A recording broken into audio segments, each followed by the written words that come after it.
Assalamualaikum warahmatullahi wabarakatuh.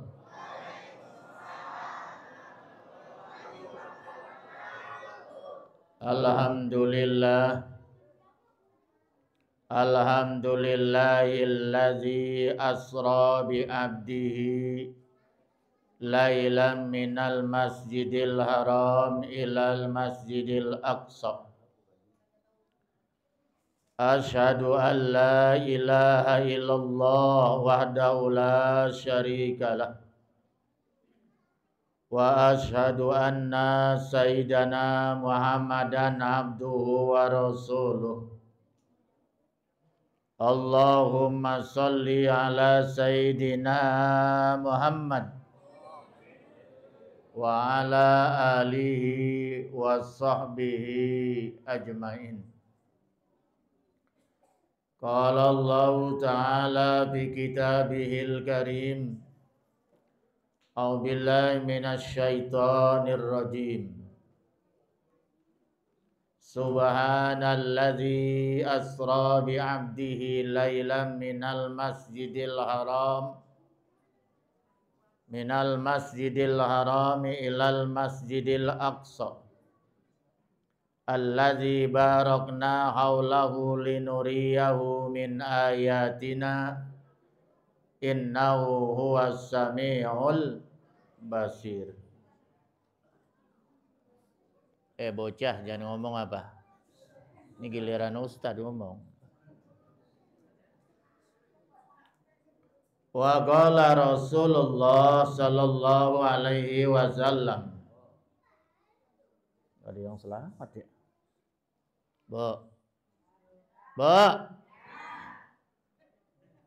Barang siapa disebut nama Nabi, dia enggak selawat. Bakhil, pelit, medit, koret, pantat kuning. Al-bakhilu man zukirtu indahu falam yusalli alayya. Itu etika adab. Makanya kalau ngaji dipakai, ngaji jangan ngobrol mulu di belakang. Sama main qasidah dah. Kitabnya kagak dibuka. Ya Bu ya? Ngaji begitu 7 mulut tetap aja melotot depan laki. Betul nggak ya? Ulang ya Bu ya. Qala Rasulullah sallallahu alaihi wasallam. Allahumma sholli wa sallim wa barik. Masya Allah. Itu salah satu tanda cinta, tanda hormat kepada Nabi besar Muhammad. Emang sampai Pak selawat kita jauh banget dari Pondok Surya. Ini Pondok Surya ya? Pondok Maharta. Nabi di Madinah kuburannya sampai. Siapa yang menyampaikan selawat kita? Para malaikat Allah. Kalau kita banyak baca selawat, Nabi kenal kita nanti di akhirat. Walaupun gak pernah ketemu di dunia, betul? Gak pernah ketemu, gak pernah sholat bareng Nabi, gak pernah berjuang bareng Nabi karena terlambat lahir. Tapi insya Allah dengan banyak selawat nanti kita dikenal oleh Rasulullah Sallallahu. Orang Pondok Maharta khususnya yang hadir malam ini. Insya Allah mendapat syafaat Nabi besar Muhammad. Wah, kalau udah Nabi yang minta, ya Allah, ini hambaku jamaah Pondok Maharta, cinta banget sama aku, sering baca selawat. Tolong ya Allah, maafkan segala kesalahannya, curahkan rahmatmu, berikan syafaat. Rasanya kalau Nabi yang minta nggak ditolak. Betul nggak? Karena Nabi itu kekasih Allah. Lanjut. Lah emang belum.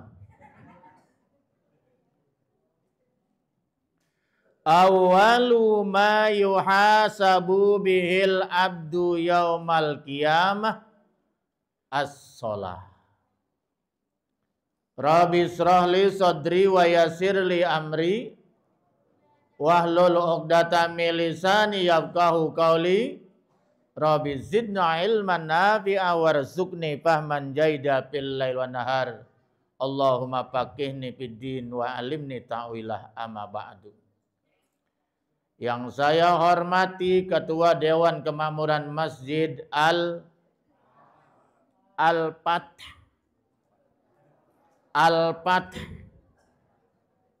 pembuka. Benar ya? Insya Allah yang hadir rajin memakmurkan masjid ini dibuka rezekinya oleh Allah SWT. Ya Rabbal.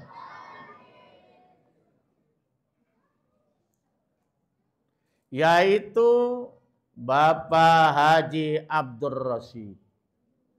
Betul ya? Beserta jajarannya. Saya sebut satu-satu, saya nggak hafal. Ketua Panitia Pelaksana Isra wal Mi'raj Ustadz Cecep Abdus Somad beserta kawan-kawan. Semoga kerjanya, perjuangannya, terlaksana acara ini menjadi nilai ibadah di sisi Allah Subhanahu wa Ta'ala. Aparatur pemerintah baik sipil maupun TNI Polri, Bapak RT RW setempat, tokoh masyarakat, bapak-bapak, ibu-ibu, saudara-saudara, anak-anak muda, generasi muda yang tak bisa saya sebutkan satu persatu, tapi insya Allah yang hadir semuanya pada malam hari ini dicatat oleh malaikat Allah sebagai nilai ibadah. Ya Rabbal.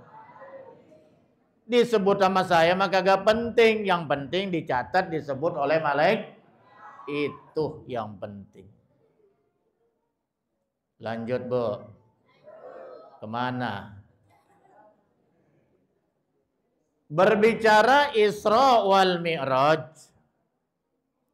Kali ini saya tidak menjelaskan bagaimana urutan peristiwa dari aspek sejarah perjalanan Isra wal Mi'raj karena terlalu sering dijelaskan setiap tahun.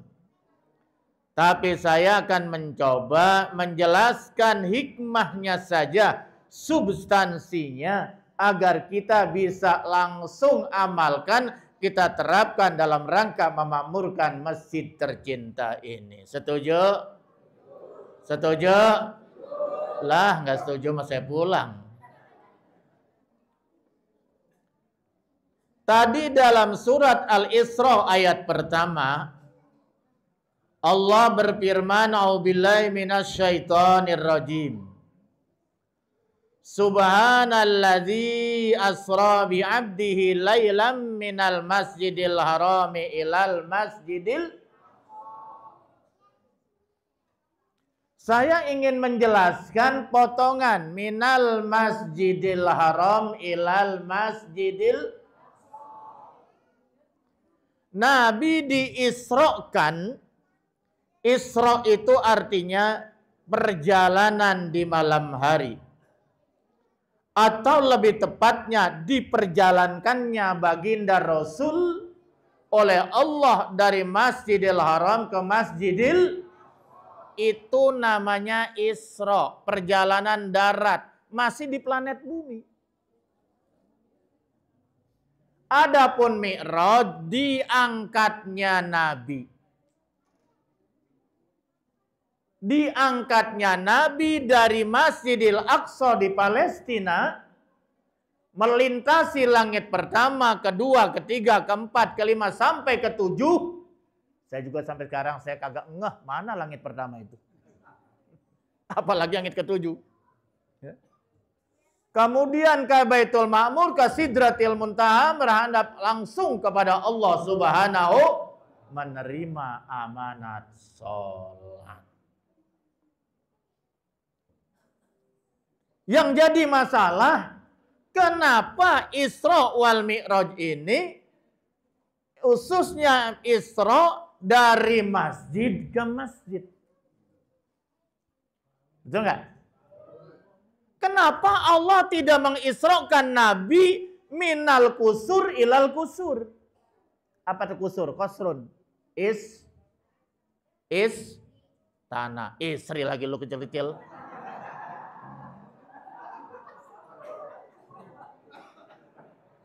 Dari istri ke istri. Waduh, kacau.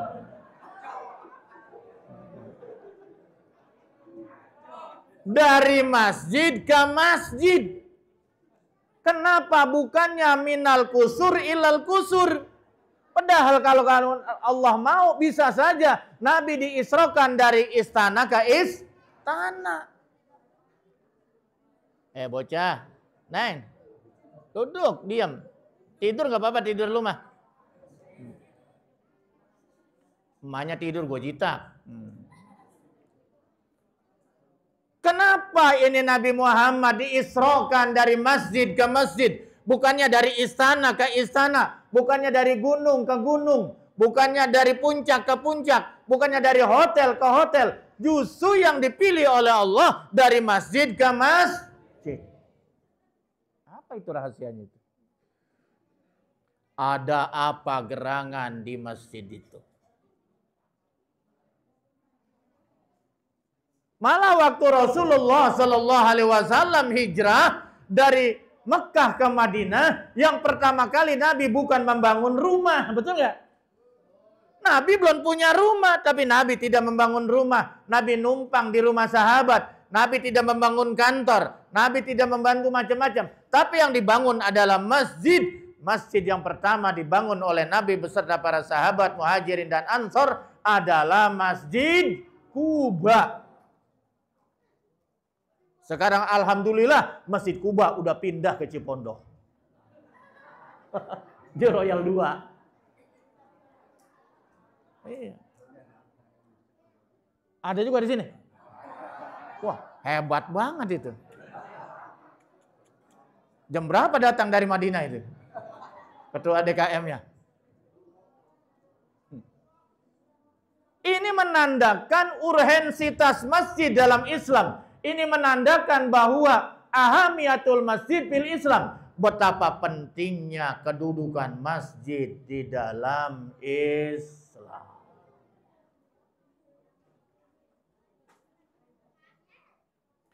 Di dalam kitab Tanqihul Qaul ada sebuah hadis. Khairul biqa masajiduha. Sebagus-bagusnya biko, sebagus-bagusnya tempat, sebagus-bagusnya bangunan yang ada di muka bumi ini adalah masjid. Nabi yang bilang, bukan saya itu. Jadi bangunan yang paling istimewa, bangunan yang paling mulia, bangunan yang paling bagus dan dimuliakan oleh Allah adalah masjid. Bukannya hotel. Gak ada tuh hadisnya. Sebagus-bagus bangunan adalah hotel. Gak ada. Makanya rugi kalau orang, kita sebagai umat Islam kagak pernah ke masjid. Betul gak? Kalau kita nggak masuk hotel, nggak pernah seumur-umur nggak pernah ngerasain tidur di hotel, nggak apa-apa. Seumur-umur kita nggak masuk istana Presiden Prabowo, kagak apa-apa. Betul nggak? Seumur-umur kita nggak pernah tidur di villa, nggak apa-apa. Betul nggak? Tapi jangan sampai kita jadi umat Islam sampai mati kagak pernah ke masjid. Begitu ke masjid udah digotong tak berdaya, minta disolatin di masjid. Seumur-umur gak pernah ke masjid. Masya Allah. Ada yang begitu lakinya? Bahwa ada yang begitu? Kalau ada begitu ancam bu. Kalau abang kagak ke masjid juga saya kasih pantat. Masjid bangunan yang sangat mulia dan dimuliakan oleh Allah Subhanahu wa taala. Itu yang pertama. Yang kedua, kata Nabi, man bana masjidan fid dunya banallahu lahu baitan fil jannah. Barang siapa yang membangun masjid di dunia, maka dia akan dibangunkan rumah sebagaikan istana nanti di sorga. Kata almarhum K.H. Abdullah Syafi'i, seorang ulama dari asli Betawi, pimpinan pondok pesantren Asy-Syafi'iyah dulu pada tahun 70-an lagi sedang ngetopnya, betul nggak?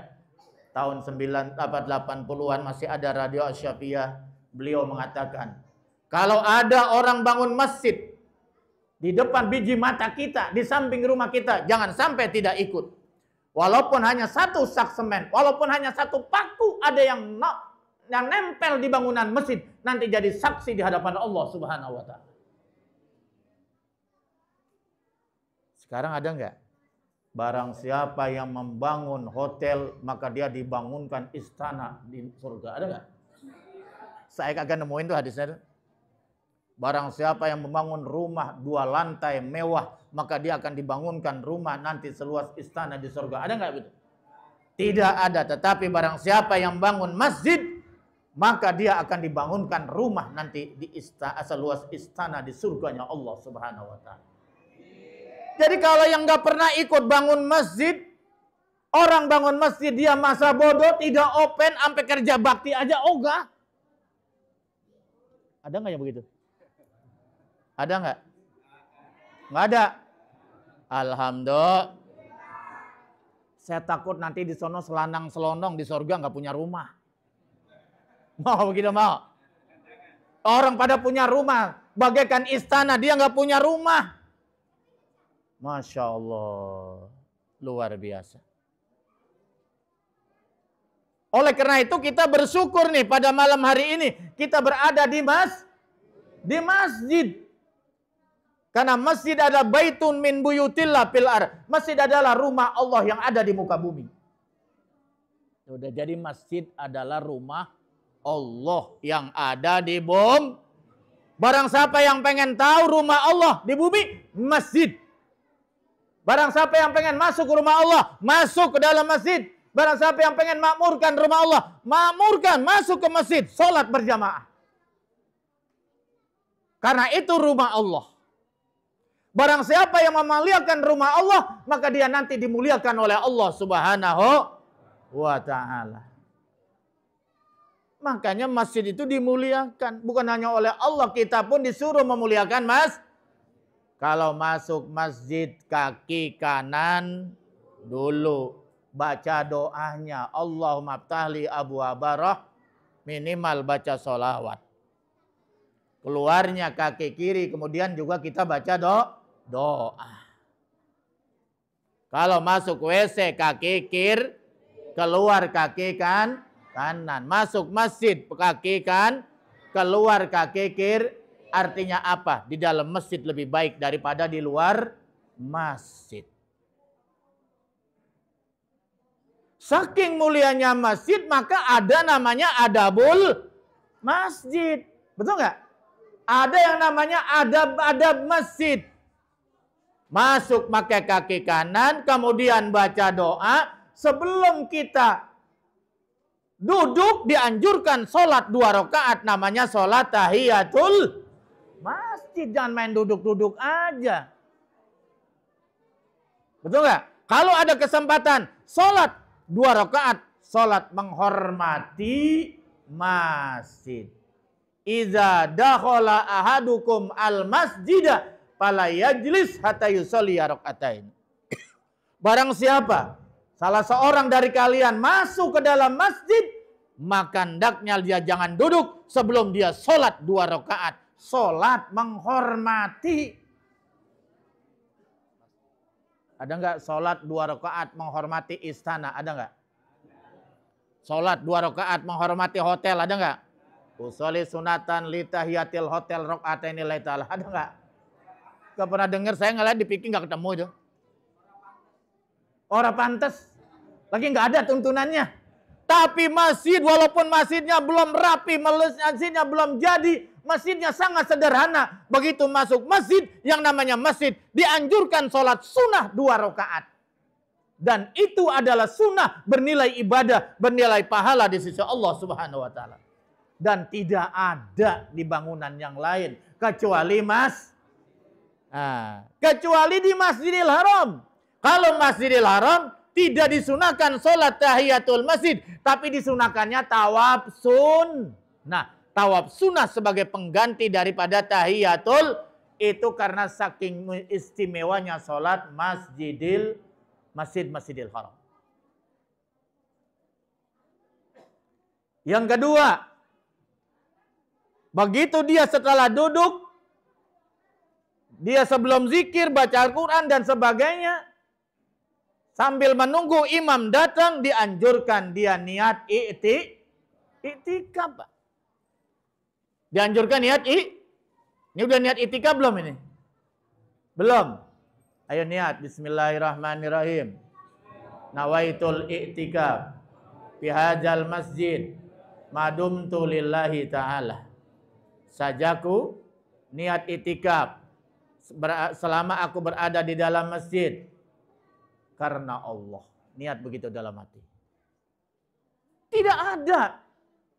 Kita mengerjakan duduk itu namanya i'tikaf di bangunan yang lain. Enggak ada. Biar mewah kayak apapun tuh istana Raja Salman, tidak disunahkan i'tikaf. Di hotel yang walaupun belasan tingkat, ratusan tingkat, tidak dianjurkan kita i'tikaf dan sholat tahiyatul hotel. Tidak ada. Kecuali hanya inilah kemuliaan masjid di sisi Allah Subhanahu wa ta'ala. Makanya barang siapa yang sering ke masjid, mondar-mandir ke masjid, memakmurkan masjid, sholat berjamaah, ikut kajian, ba'da maghrib, malam minggu ya, malam ahad dan lainnya, insya Allah nanti dia dimuliakan oleh Allah Subhanahu wa ta'ala. Dia duduknya saja bernilai ibadah kalau dia berniat i'tikaf. Berangkatnya saja dari rumah ke masjid, satu langkah satu pahala, satu langkah satu dosa digugurkan oleh Allah Subhanahu wa ta'ala. Inna bikulli khutwatin darajah. Satu langkah satu derajat pahala, satu langkah satu dosa digugurkan, dihapus oleh Allah Subhanahu wa ta'ala. Betapa mulianya itu masjid. Ibu, suaminya rajin ke masjid. Suaminya rajin ke masjid, Bu. Yang benar. Ingetin, Bu ya. Ibu sayang kan sama suami? Pengen kan suaminya jadi imam yang baik? Pengen suaminya supaya menjadi imam sampai ke surga? Pengen suaminya supaya masuk surga, Bu? Ayo suruh ke masjid. Ibu enggak wajib, enggak disunahkan sholat di masjid. Bapak-bapak sholat 5 waktu, afdolnya di masjid. Itu Nabi yang nyontoin. Kalau perempuan sholat 5 waktu, afdolnya di rumah. Kalau laki-laki di masjid. Kalau ada laki-laki setiap hari sholatnya di rumah, padahal masjid dekat, musola dekat, besok pakai mukna, pakai konde. Itu namanya suami soleha. Bukan suami soleh, tapi suami soleha. Karena harusnya yang sholat di rumah itu adalah kaum perempuan. Kalau laki-laki dicontohkan oleh Nabi itu sholatnya di masjid. Tapi sholat sunahnya sebelum subuh, begitu subuh udah punya air wudhu, sholat sunnah subuh 2 rakaat di rumah tuh. Kalau sholat sunnah afdol di rumah, sholat tahajud afdol di rumah, sholat qobliyah badiyah afdol di rumah. Betul nggak?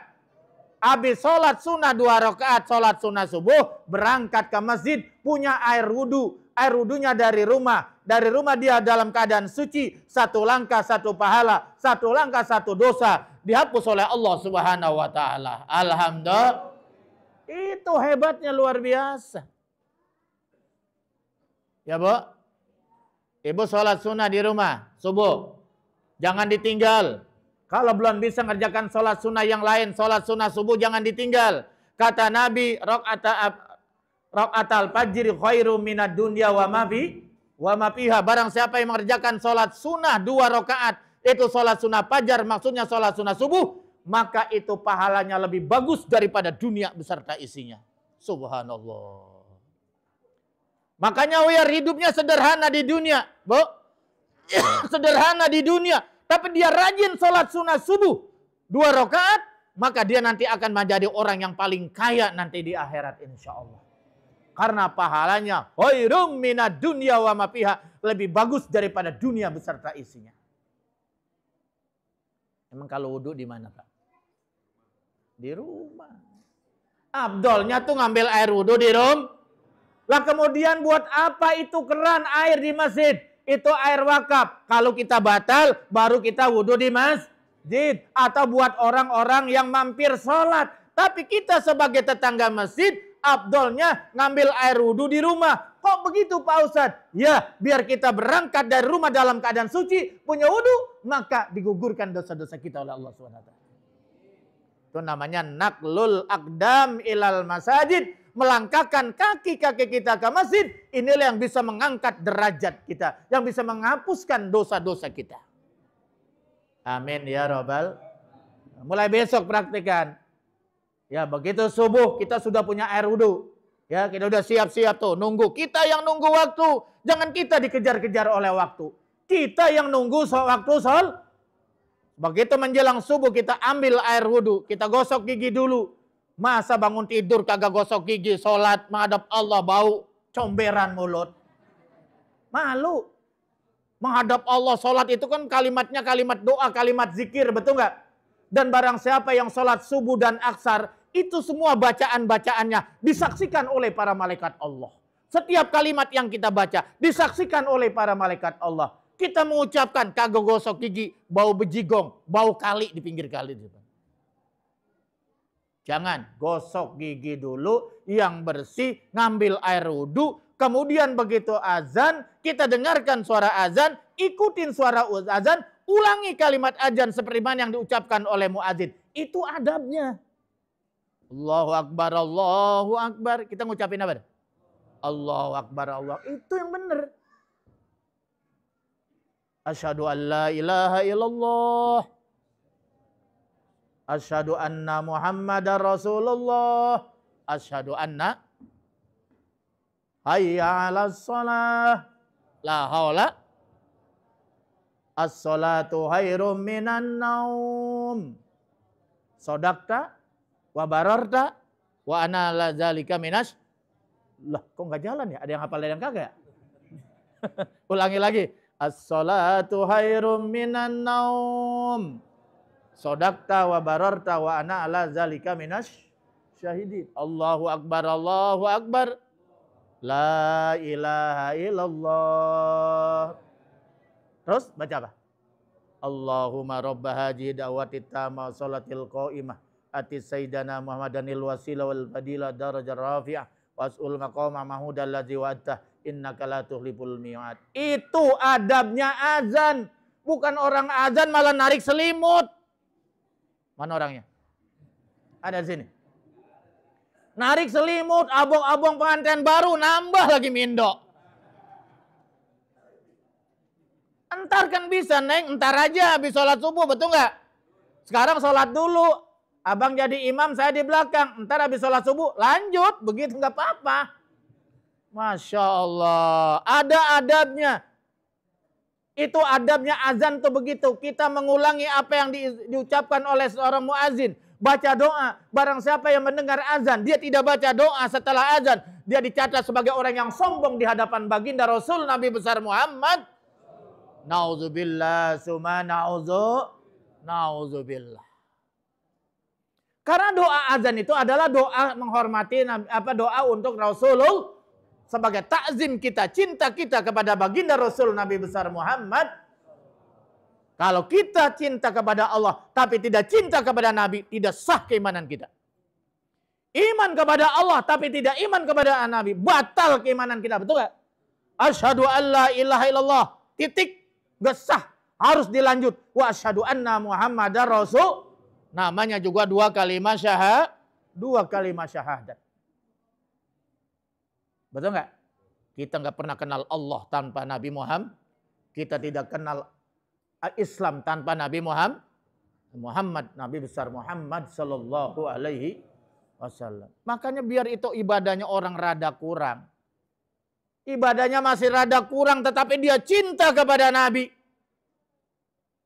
Dia banyak baca salawat kepada Nabi. Sebelum tidur dia baca salawat. Setiap habis sholat dia baca salawat 200 kali. Baca nggak? Habis salawat, habis sholat baca 200 kali. Nggak keburu Pak Ustadz. Baca salawat yang terpendek di dunia internasional. Namanya salawat Jibril. Sallallahu ala Muhammad, sallallahu ala Muhammad. 100 kali sebentar. Betul nggak? 200 kali cuma dua kali putaran tasbih, betul nggak? Berarti kalau 200 setiap pada sholat 5 waktu sehari 1000. Barang siapa yang satu hari membaca salawat 1000, bara'atun minan nifaq, selamat daripada sifat munafik. Padahal ada satu keterangan lain dikatakan bara'atun minan nar, dia selamat daripada api neraka. Betapa dahsyatnya itu salawat itu. Kita masuk surga emang mengandelin apa, Pak? Hah? Ngandelin sholat. Kita masuk surga ngandelin sholat kita udah sejauh mana? Sholatnya masih belentang-belentong, sholatnya masih ngayap pikirannya, betul nggak? Belum khusyuk sholat kita, betul nggak? Itu pun baru yang wajib-wajib doang, itu pun masih ada beban. Kita melaksanakan sholat masih ada perasaan, ada beban, betul nggak? Bukan karena kebutuhan, bukan karena cinta kita pada Nabi, kepada Allah. Rasanya repot kalau ngandelin cuman sholat, betul nggak? Kalau kita ngandelin puasa, puasa kita apa sudah ikhlas? Kadang-kadang ada orang tengok kiri, tengok kanan, minum segelas di siang hari. Betul nggak? Iya. Malah jajan bakso lagi. Kakinya doang kelihatan, badannya nggak kelihatan. Sahur mas sahur bersama anak-anaknya, sahur mas sahur bersama istrinya. Begitu pulang minta dikerokin masuk angin, muntah bakso semangkok. Lah kata suaminya, lah apa nggak puasa? Puasa neng, ini lihat tuh bludah mana lemes setengah jalan. Lah sahur nggak ada bakso, ini nggak ada bakso. Bininya dibohongin, anaknya dibohongin, Allah kagak bisa dibohongi. Karena puasa itu adalah ibadah siriyah. Puasa itu adalah puasa rahasia kita dengan Allah Subhanahu. Yang tahu kita puasa atau tidak, cuman kita dengan Allah Subhanahu. Ngandelin puasa model begini, rasanya nggak lulus masuk surga itu. Jauh. Ngandelin apa lagi? Sedekah. Sedekah emang berapa banyak sedekah kita? Masa ke masjid bawa duit 2.000? Emang nggak malu? Ke masjid dari Jumat bawa duit 2.000 pada KM. Masa masih disamain sama toilet? Masa masih disamain sama Pak Ogah? Dari dulu kagak ningkat-ningkat tuh iman. Ayo yang kemarin pada masih 2.000 tobat mulai sekarang. Tobat. Kok iman kagak naik-naik? Ya Allah. Padahal nanti yang paling menolong kita di alam kubur adalah sedekah, Pak. Yang paling menolong kita. Ayo tobat, yang masih 2.000 besok 5.000. Yang udah 5.000 naikin lagi 10.000. Yang udah 10.000 jadi 20.000. Yang gajinya rada mendingan 50.000 seminggu. Setiap hari Jumat niatan pahalanya buat kedua orang tua saya. Wah, orang tuanya tersenyum di alam kubur. Dia juga anak dapat pahala. Hebat nggak? Biar cerdas, biar sedikit, cerdas sedikit. Hah? Bawa duit 50.000 ke Alfa, dapat apa sih? Betul nggak? Sementara habis, betul nggak? Tapi 50.000 kita taruh di masjid, kita niatkan buat kedua orang tua kita. Sampai ke akhir zaman, sampai nanti di yaumil hisab, itu ada hitungannya kagak hilang. Percaya? Kalau nggak percaya coba dah mati. Belum siap ya? Atau mau bareng-bareng? Itulah Pak, Masya Allah. Mengandelin apa Bu kita? Mengandelin apa? Ngandelin sholat masih kayak begitu. Ngandelin puasa masih kayak begitu. Sedekah masih, ya Allah. Sedekah masih mikir dulu. Duit ada yang 5.000 sama 2.000. Mikir. 5.000 atau 2.000 nih? 2.000 juga yang ditarik dimasukin ke kotak. Itu masih mending. Malah ada yang setiap Jumat cuma geser-geser doang. Tuh kotak kalau bisa ngomong, wah gua didorong doang rasanya nih. Ditandain atau apa kotak itu. Coba kalau kotak bisa ngomong, malu ente itu. Masya Allah. Saya dulu itu 20.000. Sekarang saya niatin pokoknya tiap hari Jumat 50.000. Karena saya niatin ada aja rezeki. Ya kalau diniatin tuh ada rezeki. Ada aja. Coba. Niatin. Ada aja tuh. Kita kayak orang-orang sedekah di masjid nih. Pakai jutaan. Kan kagak nyampe-nyampe. Betul nggak ya? Udah dah pokoknya 50.000, 20.000 tiap Jumat. Rasanya nih Pak Abdul Rasid, wah goyang dompet dia. Bagaimana gak doyang dompet? Bagaimana gak senang dia di KFC dia dihitung. Paling kecil 5.000, 10.000, 20.000, 50.000. Bagaimana gak singshot itu DKM itu? Betul nggak? Begitu dihitung 2.000, lemes DKM.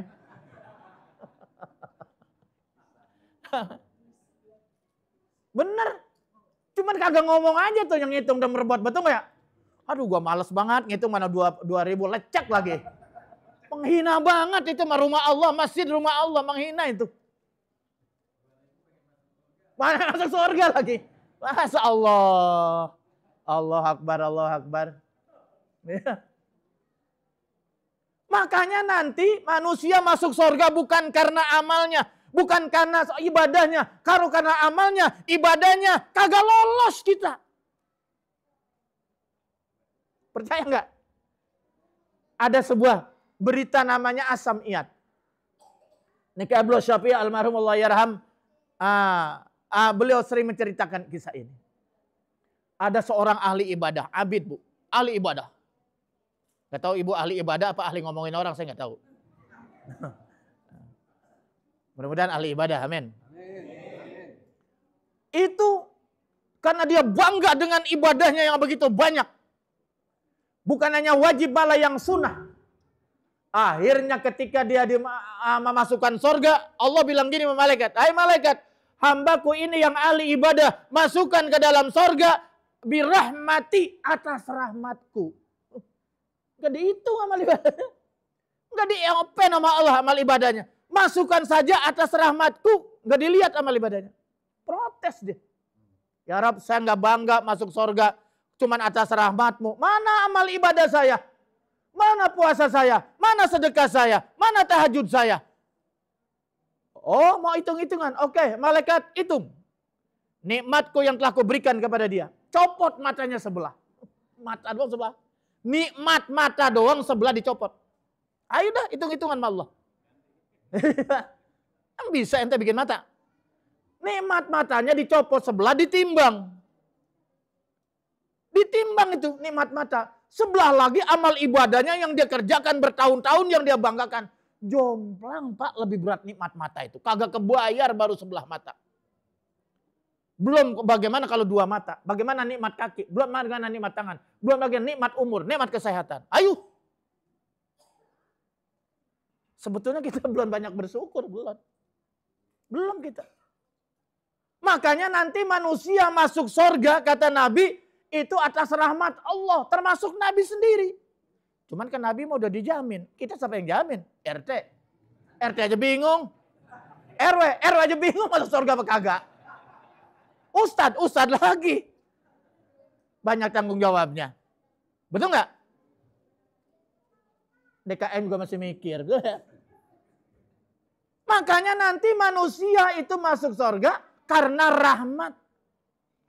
Wala anta ya Rasulullah, apa engkau juga? Naam.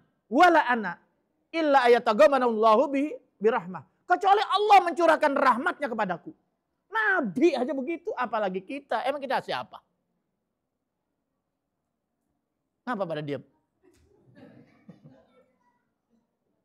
Ya Bu? Masya Allah. Bagaimana supaya dapat rahmat Allah?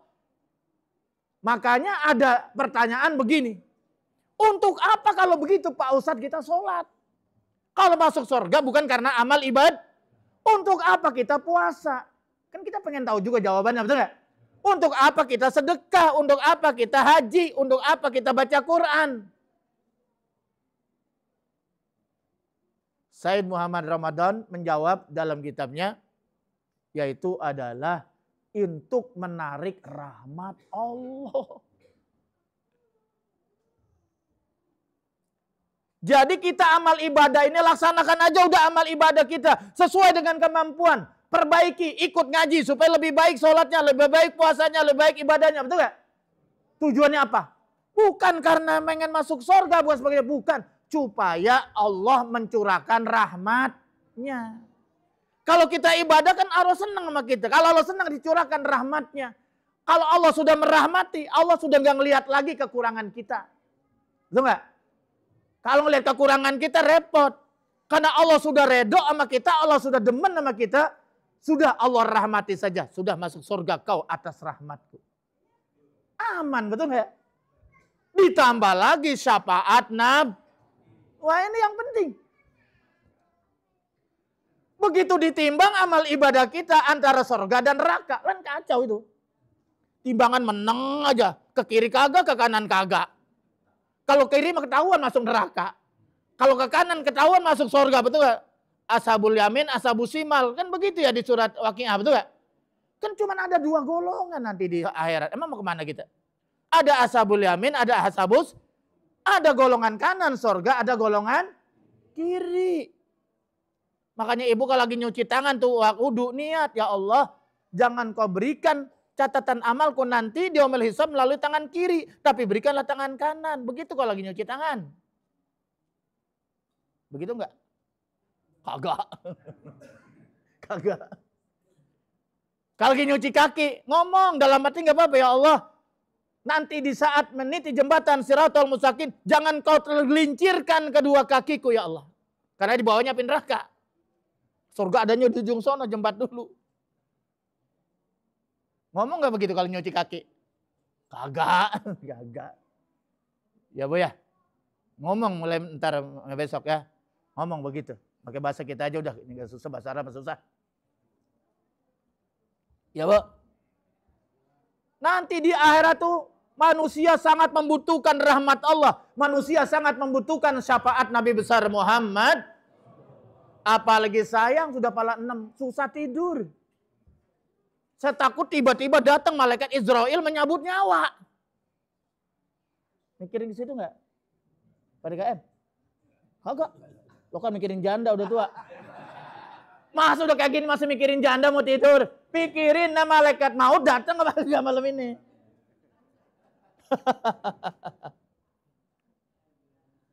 Jangan marah, CS ini.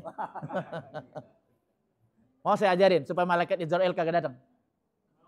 Baca surat At-Taubah terakhir. Kalau salah surat At-Taubah ya. Laqad ja'akum rasulun min anfusikum azizun alaih ma anitum harisun alaikum bil mu'minina raufur rahim. Fa in tawallau faqul hasbiyallahu la ilaha illa huwa alaihi tawakkaltu wa huwa rabbul arsyil. Apal dan sering baca rawih mah? 2 ayat. Baca tuh, baca mau tidur. Minimal 3 kali. Ah, malaikat nggak datang.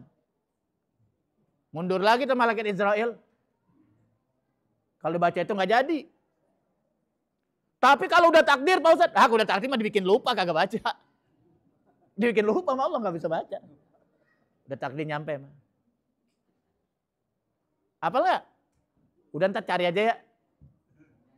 Ya nih, ya bukan ijazah dah ini saya ngasih tahu dah. Laqad ja'akum rasulun min anfusikum azizun alaihi ma anitum harisun alaikum bil mu'minina raufur rahim. Fa in tawallaw faqul hasbiyallahu la ilaha illa huwa tawakkal wa rabbul arsyil azim. Rasanya kalau ditanya sama Kiai Fahrudin sama nih satu jurusan.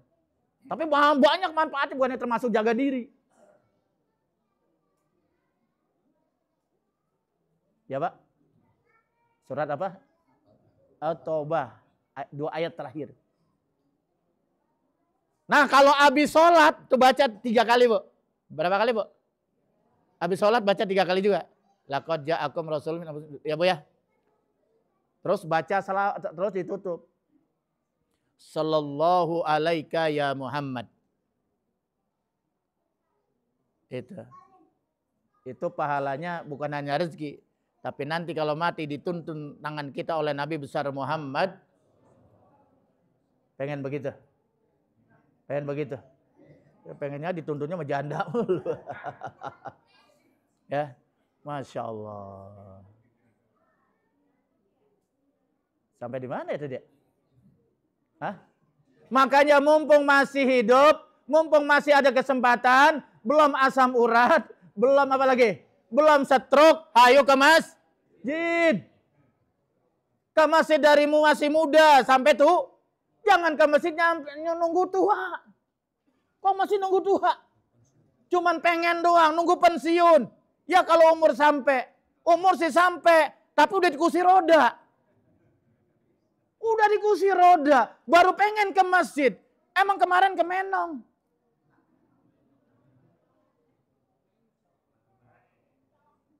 Sekarang saya tanya.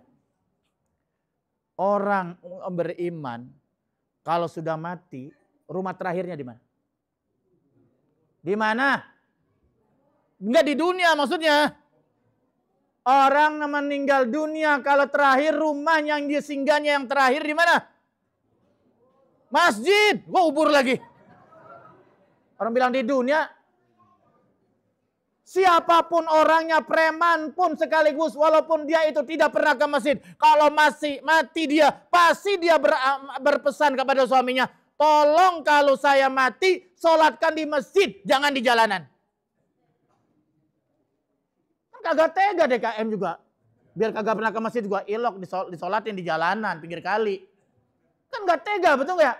Akhirnya ujung-ujungnya mau gak mau tuh biar dia gak pernah ke masjid. Digotong dibawa ke masjid. Mikir musuhnya, betul gak? Itu rumah terakhir kalian di dunia adalah masjid. Kenapa kalian gak pernah ke masjid? Nunggu mati. Ke masjidlah masih bisa berjalan kaki. Jangan ke masjid sudah terbujur kaku tak berdaya disolatin.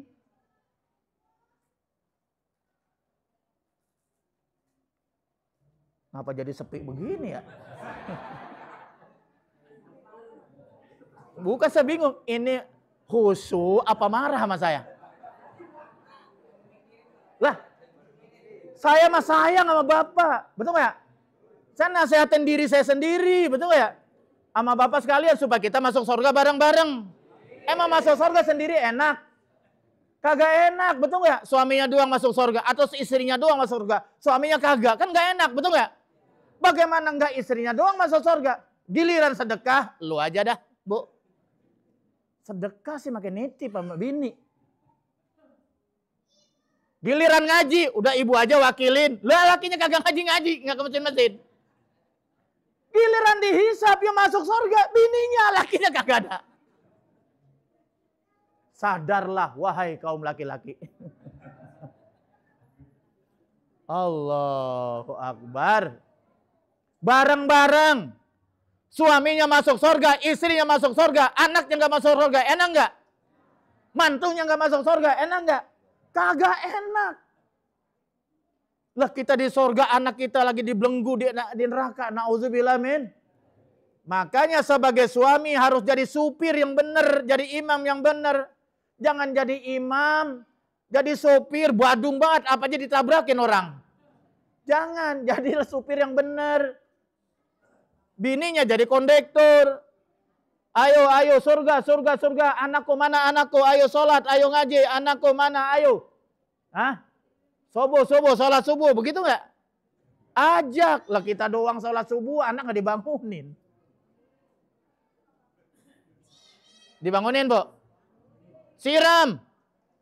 Kalau nggak mau bangun. Ini Isra Mi'raj itu oleh-olehnya, amanatnya adalah Saking pentingnya sholat, Nabi diangkat ke langit. Puasa, nggak perlu. Malaikat Jibril bawa wahyu, turun ke bumi. Ya ayyuhalladzina amanu kutiba alaikumusiyam. Selesai, betul nggak? Nabi nggak dipanggil ke langit masalah puasa. Haji Nabi nggak dipanggil ke 7 lapis langit. Betul nggak? Zakat Nabi nggak dipanggil, tapi sholat bukan hanya wahyu turun ke dunia, tetapi Nabi dipanggil langsung diundang oleh Allah Subhanahu, menerima amanat sholat serah terima. Saking pentingnya itu ibadah sholat. Ayo pikirin. Kata Nabi umur 7 tahun perintah sholat. Betul nggak? 10 tahun nggak sholat, pukul. Pernah mukul? Makanya masukin pesantren. Pesantren saya tuh masukin sana. Ya. Coba-coba nggak sholat subuh. Ibu nggak bisa ngomelin, bapak nggak bisa ngomelin. Tapi di pondok saya udah semuanya bangun aja, udah pengen tahu kagak bangun. Temannya pada bangun semuanya, betul nggak? Iya, enggak dua. Dua semuanya di rumah. Boro-boro sholat duha. Bapaknya aja kagak. Sholat berjamaah setiap hari di pondok saya. Betul nggak? Dunia dapat, akhirat dapat. 1 tahun udah bisa baca doa. Bisa doakan orang tuanya. Kelas 2 SMA, apalagi kelas 3 SMA. Tahun terakhir, mimpin tahlil bisa, ziarah kubur bisa, ngimamin bisa, baca doa bisa. Semuanya bisa. Masukin ke pondok pesantren Darul Amanah anak dia. Bu, mau nanti didoain. Rugi bener kita punya anak banyak, nggak ada yang bisa doain kita, betul Pak? Kuburan kita nggak ada yang bisa ziarahi. Betapa ruginya punya anak model begitu. Makanya anak saya semuanya dasarnya masuk pesantren dulu, baru terserah. Kita bekali iman yang kuat, kita bekali dasar agama yang kuat. Hingga kita nanti lepas tangan di hadapan Allah. Ya Rob, anak saya sudah saya berikan pendidikan agama yang kuat di pesantren sampai 6 tahun. Mudah-mudahan kita tidak berdosa di hadapan Allah Subhanahu. Dia sudah mengerti apa yang harus dilakukan, dia sudah mengerti apa yang harus ditinggalkan. Wah, rasanya besok banyak nih masuk sana nih. Banyak nih rasanya. Nanti minta brosur tuh. Bawa brosur nggak? Mana brosur? Udah dititip udah? Iya, ada Gus Ibnu anak saya ngajar di sini kan ya? Itu anak saya tuh, Dr. Ibnu Hajar Al-Haytami MA. Ya, Al-Haytaminya tuh saya. Siapa ya? Woi. Kayak temen aja kita pakai oi begini ya. Ingat lagi jaga burung di sawah. Woi, wayah loh, gitu loh. Ya. Paham, Bu? Karena nanti yang pertama kali dihisab di akhirat adalah ibadah sholat. Amal ibadah yang pertama kali dihitung, dihisab, itu adalah sholat. Awwalu ma yuhasabu bi abdi yaumal amal qiyamah as-sholah. Kalau sholatnya beres, yang lain beres. Sholatnya rusak, wah repot pemeriksaan itu. Inna sholata tanha anil fahsya'i wal munkar. Sholat itu ada bisa mencegah perbuatan keji dan munkar. Kenapa sekarang banyak kasus anak bunuh orang tua? Di TV benar? Banyak beritanya. Anak bunuh orang tua. Anak ngelaporin orang tua ke pengadilan. Kebangetan itu. Anak durhaka itu. Kenapa saudara-saudara? Karena kurang agama. Karena mereka sholatnya tidak beres. Orang yang sholatnya beres, insya Allah akhlaknya beres. Baik kepada Allah, kepada Nabi, kepada orang tua, dan seterusnya. Perbaiki sholat kalian. Kalau diperbaiki sholatnya, hidup kalian pun akan berubah lebih baik. Insya Allah. Udah cukup. Udah. Buat tempat lain. Nah, masih banyak nih, masih banyak. Gantang undang lagi. Mana tadi lembaran doanya mana? Aneh, coba buka. Ini biar ada oleh-oleh, betul nggak ya? Saya pulang ceramah cuman begitu aja. Harus ada oleh-oleh. Itu kasih di KM aja. KM udah dapat belum? Ini ada nih. Ad-du'a silahul mu'min, kata Nabi. Doa itu adalah senjatanya orang.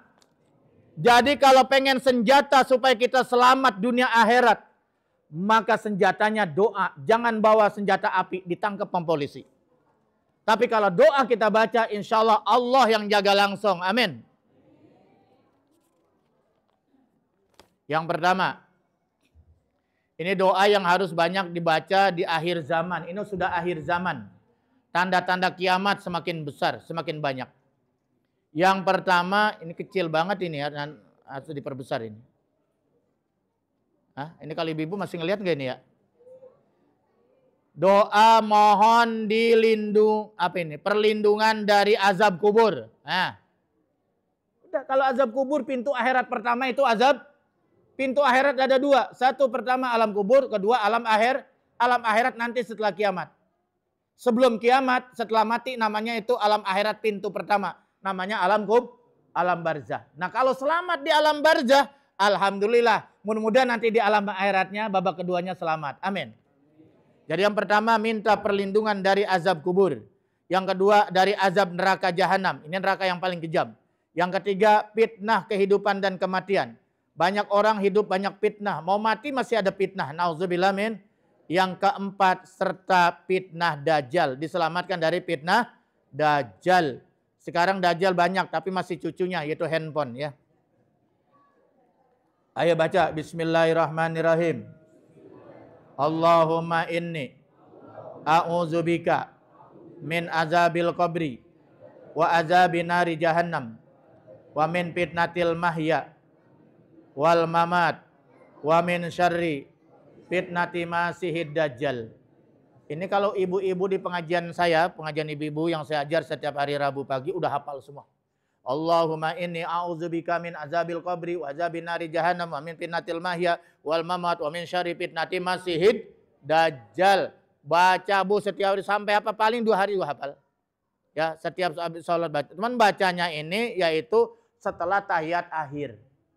Innaka hamidun majid, sebelum salam baca Allahumma ini a'udzubika min azabil qabri wa azabin nari jahannam wa min fitnatil mahya wal mamat wa min syarri fitnati masih dajjal. Kata Nabi, barang siapa yang membaca ini selamat dari 4 hal ini, aman. Mau apa lagi? Azab kubur selamat. Neraka jahanam selamat. Dari fitnah kematian dan kehidupan selamat. Dari dajjal fitnah terbesar selamat. Mau apa lagi? Ya. Baca apa ya? Baca ya? Nah, fotokopinya gratis, yang penting dibaca, saya dapat pahala, Bapak dapat manfaatnya insyaallah. Yang kedua di bawah. Ini dibacanya waktu sujud terakhir. Biasanya kalau sujud terakhir kan agak lama tuh sujudnya. Bukan ngelamun, baca doa. Ngelamun lagi. Baca doa. Ya. Baca doanya nggak boleh bahasa sini, batal. Ya, nggak boleh, harus bahasa Arab. Doa, bentuk doa. Bismillahirrahmanirrahim. Allahumma inni as'aluka husnal khatimah. Allahumma rizukni taubatan nasuha qablal maut. Ya muqallibal qulub sabit qalbi ala dinik. Ulang lagi. Allahumma inni as'aluka husnal khatimah. Allahumma rizukni taubatan nasuha qablal maut. Ya muqallibal qulub sabit qalbi ala dinik. Ini doa bukannya hadis, bukan, kalau di atas sudah ada hadis ya. Ini doa maksur. Kalau ini bukan hadis. Ini doa dari para ulama. Doanya dari para ulama. Yang pertama, Allahumma ini as'aluka husnal hatimah. Ya Allah, aku minta matinya husnul. Tidak ada kematian yang terindah kecuali husnul. Yang kedua, Allahumma rizukni taubatan nasuha qoblal maut. Ya Allah, berikanlah aku rezeki, yaitu tobat sebelum mati. Ada orang mati enggak sempat tobat. Nauzubillah. Yang ketiga, ya muqallibal qulub sabit qalbi ala dinik. Wahai zat yang membolak-balikkan hati manusia, mantapkan, tetapkanlah hatiku dalam agamamu. Karena banyak orang murtad. Ya.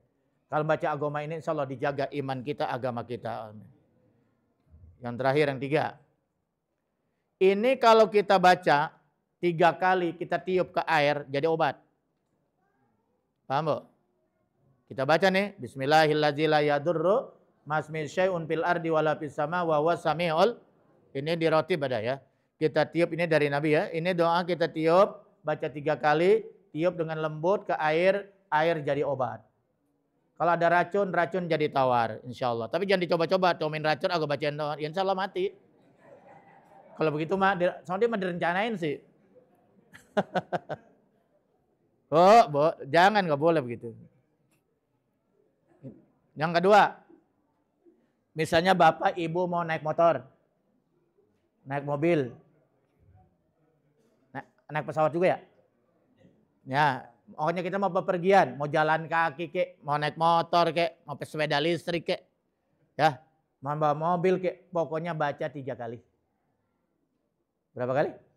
Bismillahirrahmanirrahim la yadurru masmi syai'un fil ardi wala fis sama. Ya itu. Insya Allah sepanjang jalan dijaga oleh Allah. Bahaya dari mana? Bismillahirrahmanirrahim segala dengan nama Allah allazi la yadurru yang tidak mendatangkan bahaya. Masmihi dengan nama Allah syai'un segala sesuatu fil ardi baik bahaya di bumi wala fis sama, dan bahaya yang datang dari bahwa samiul. Bahaya di bumi apa? Banjir, longsor, apa lagi? Kebakaran. Banyak nggak bahaya tuh? Banyak nggak bahaya? Banyak sekali bahaya. Tabrakan. Bahaya dari langit apa? Pesawat jatuh di atas rumah kita. Betul nggak ya? Baca nih, kalau mau tidur baca 3 kali. Supaya kita selamat dari bahaya binatang atau apa, betul nggak? Kita nggak pernah tahu terjadi apa yang terjadi namanya orang tidur, betul nggak? Baca 3 kali, mau pergian baca 3 kali. Bismillahirrahmanirrahim. Masmin syai'un fil ardi wala fis sama. Sama sudah wiridin ini, malah sudah puasain 3 kali. Mana makannya minum air putih doang, mana nasi putih, sama tempe, sama tahu emang enak. Hah? Ya udah, karena demi keselamatan, apalagi saya berjuang mengen pesantren. Ya, Bu. Sekarang banyak marah bahaya. Baca ini, insya Allah. Bawa motor, baca ini. Harusnya mah ketabrak, hancur tuh motor. Cuman kesenggol doang. Alhamdulillah. Kesenggol masih alhamdulillah. Kan hebat orang beriman mah, betul nggak? Alhamdulillah cuman kesenggol lecet dikit. Betul nggak? Masih untung tuh, untung. Coba kalau tabrak hancur bahaya, betul nggak? Dijaga oleh Allah Subhanahu wa Ta'ala. Ya, sekarang saya ijazakan. Kalau saya bilang azaztukum qabilna gitu ya, atau qabildu ya. Azaztukum Al-Fatihah. Suratul ladzina an'amta 'alaihim ghairil maghdubi.